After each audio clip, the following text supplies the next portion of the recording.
அன்பார்ந்த பெரிய மக்களே, இறை மக்களே, இந்த ஞாயிற்றுக்கிழமை நம்ம ஆசீர்வாதமாக இந்த புதிய நாளை தந்த இறைவனுக்கு நன்றி சொல்லுகிறோம். அது மட்டுமல்ல, இந்த யூடியூப் சேனலை வார்த்தைகளை கேட்டு தான் பயன்பெறக்கூடிய எல்லாரையும் இறைவனுக்குத்துடன் அன்பாய் வரவேற்கிறோம். ஸோ நம்ம ஒரு சில நாட்களாக பார்ட் 1 நம்ம படித்தோம். ஐஸ்வர்யத்தை எப்படி சுதந்திரித்து கொள்வது.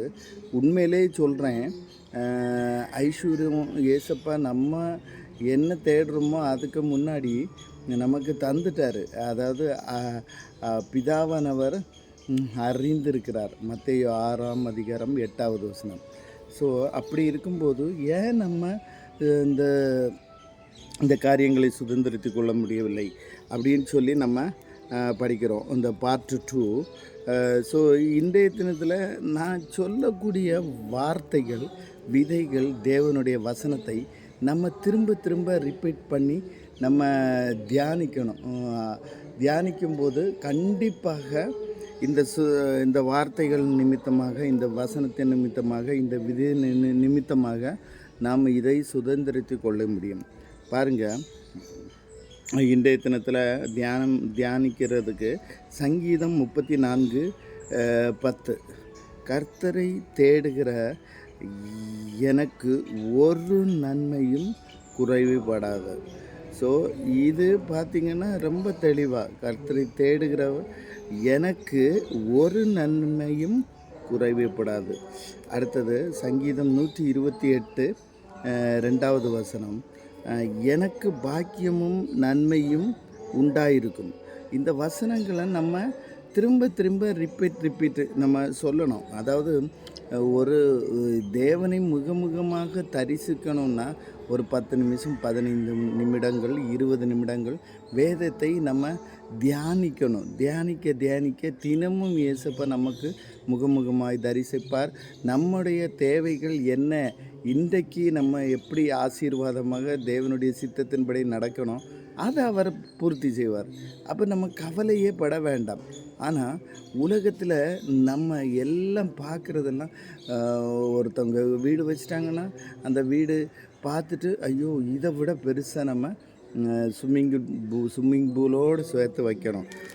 அடுத்தது யாராவது புதிய கார் வாங்கிட்டாங்கன்னா இதை விட பெட்டராக நம்ம கியா காரு ஒரு 2 கோடி 3 கோடி அந்த மாதிரி வாங்கணும் அப்படின்னு நினைக்கிறோம்.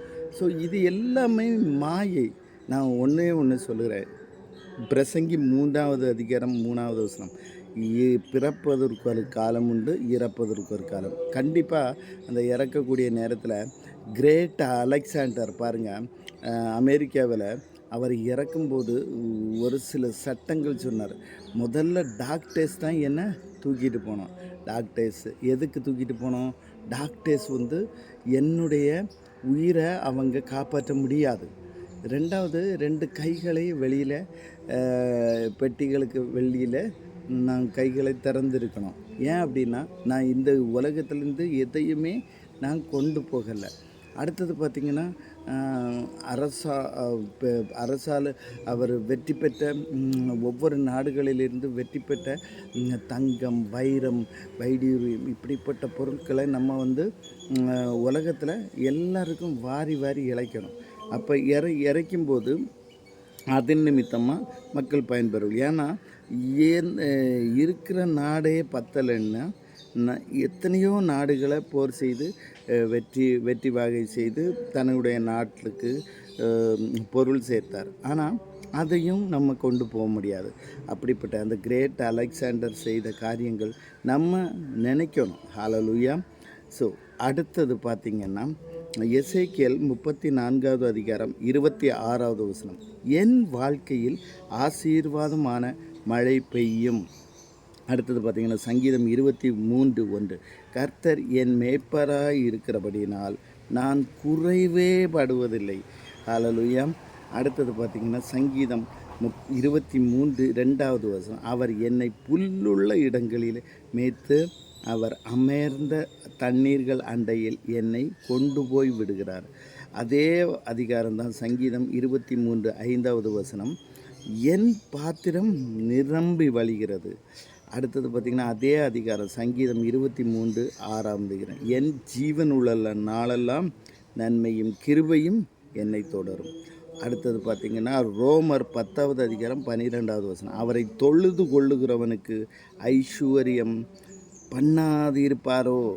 அடுத்தது பார்த்திங்கன்னா சங்கீதம் 121 வசனம். வானத்தையும் பூமியும் உண்டாக்கின கர்த்தரிடத்திலிருந்து எனக்கு ஒத்தாசை வரும். அடுத்தது பார்த்திங்கன்னா ஆகாய் 2 வசனம். வெள்ளியும் பொன்னும் கர்த்தருடையது, நான் அதை சுதந்தரித்து கொள்ளுவேன்.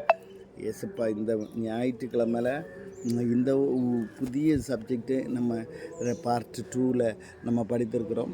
ஆனால் இதை சுதந்திரித்து கொள்ள ஏசப்பாவுடைய வசனத்தை, வேதத்தை, வார்த்தையை நம்ம தியானிக்க வேறு ஒன்றும் இல்லைங்க. இந்த வசனங்களை பேசணும். ஒரு சார்ட்டு பேப்பரில் எழுதி வைங்க. அதிகாலை வேளையில் எழும்பணுன்னா ஏசப்பா இந்த புதிய நாளை நமக்கு தந்திருக்கிறாரு. ஸோ இந்த நாள் முழுவதையும் அவருடைய சித்தப்படி நம்ம நடத்துவார். என்ன சந்தோஷமாக பேசுங்க. பேச நமக்கு ஒரு குறைவும் நமக்கு படாது. பிள்ளைகளுடைய படிப்பாக இருக்கட்டும், நெருக்கப்பட்ட சூழ்நிலையாக இருக்கட்டும், கடன் பிரச்சனையாக இருக்கட்டும், எந்த காரியத்தை குறித்தும் நம்ம கவலைப்பட வேண்டிய தேவையில்லை. ஹல்லேலூயா, ஸ்தோத்திரம். மிகவும் நன்றி. இந்த ஞாயிற்றுக்கிழமை ஆராதனைக்கு போங்க, தேவனுடைய சமூகத்தில் வார்த்தைகளை கேளுங்க, மிகவும் ஆசீர்வாதமாக இருக்கும். ஹல்லேலூயா, நன்றி.